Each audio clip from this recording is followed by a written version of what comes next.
If I'm really being honest, I've been a procrastinator my entire life. And I've always felt like there would be more time, there would be more opportunities, and of course, there would be more motivation to do everything tomorrow. But the hard fact is that this is always a lie. It's my excuse to avoid doing all the things that I really need to do. And sometimes you just gotta suck it up, get it done, and know that worthwhile things are hard. Yeah, it sucks, but it's worth it. So just do it. Tomorrow. Just kidding. Yeah, so funny enough, making this video, I definitely procrastinated. I don't think that's a surprise to me, but it's just kind of poetic, right? Anyway, I want to dive into some of the things that you can actually do to get over procrastination, at least the things that have worked for me. And the first thing is something really simple that you can start to do that may not seem like it's that big of a deal, but ultimately it's going to build habits that are going to help you down the road. And that is to just do the small things right away, right? A lot of times we procrastinate with really big tasks, but that can kind of bleed over into other things in our life, like cleaning up something or cleaning the trash out of our car or putting our clothes away after we do laundry, things like that. And this is a really easy way to just get in the habit of doing things right away. So for me, I started doing this by simply taking the trash out of my car every single time I got home. Or another easy one is putting all the dirty dishes in the dishwasher as you're cooking, or cleaning up the kitchen as soon as you're done, instead of waiting for later. I think momentum is really highly underrated in terms of how it can help you throughout your day. So even just simply doing one of these things early in the day will get the momentum going so that you carry that into the rest of the day for everything else that you do. The next thing I would really highly suggest is to eliminate all your distractions. Maybe not all of them, but the biggest ones. And for most people, it's gonna be your phone. It's gonna be this thing right here that distracts us so often from what we're trying to do. I mean, I pick up my phone all the time, and then before I know it, I'm 30 minutes deep into TikTok, into Instagram, scrolling, whatever. You have to stop doing that. It is absolutely killing your productivity. And I highly suggest that you don't have to give up your phone or completely eliminate it from your life. I don't think that's realistic, but you need to redefine the relationship that you have with it.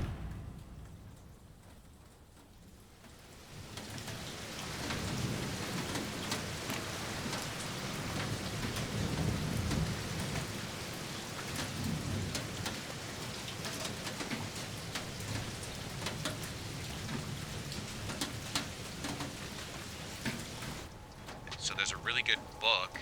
It's called How to Break Up with Your Phone. I highly recommend that you read it. I read it, I don't know, many months ago, and it has truly helped me. Now, granted, I still can have a tendency to get into bad habits, old habits, and scroll on my phone a lot. But because I read that book, I'm so much more highly aware of what I need to do to redefine that relationship and then go about my day not having my phone as such a big distraction. This alone is just gonna allow you to focus on the task that you need to do.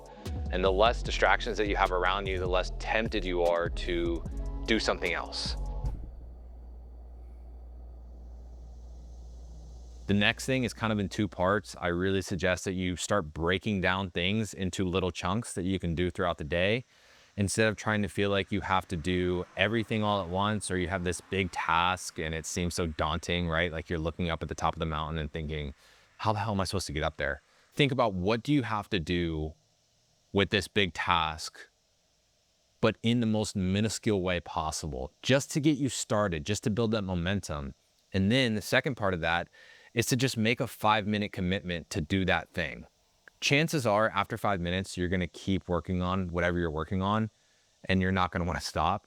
So I think by giving yourself a really easy task to do that is part of something bigger, and just telling yourself, oh, I'm just gonna commit for 5 minutes and see how I feel, then you're gonna build that momentum, and then you're gonna go on to the next easy task, and then it's gonna build up, and it's gonna add towards this big daunting thing that you weren't sure how to tackle, but all of a sudden now you're working through all the steps. This next one, I think personally, is highly underrated because it's rewarding yourself. I know as procrastinators, we might feel really bad about not doing things, right? So then, like, why would we give ourselves a reward when we finally do them? But this can really be a tool that serves as motivation, right? Tell yourself, hey, if I do this thing, I'm going to get to do this other thing that I really want to do. You know, for me lately, it's been golf. I've kind of been obsessed. So I tell myself, hey, if I do this task, I can go to the driving range. So it's allowing yourself to have the permission to do something that you really want to do something fun. If you get done what you're supposed to do, then you're not going to feel bad when you do that fun thing, right? Because most of the time, if we're procrastinating, we're just going to do that fun thing first. You can still do that, but just do the thing that you have to do in order to enjoy yourself and not feel guilty about doing that fun thing. Yo, JP, good morning. I just wanted to check in to see how things were going on your end. When you get a chance, shoot me a message back. I'll talk to you soon, man.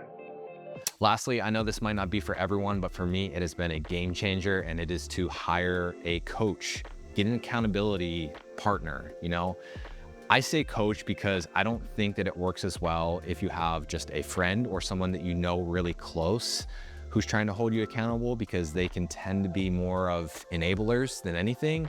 And you also might not just want to listen to what they have to say, right? It's easier to say, screw you, to somebody that you know really well versus somebody that is more of like a third party and more of a, sure, personal, but also professional relationship. And I think that's where coaches really come into play.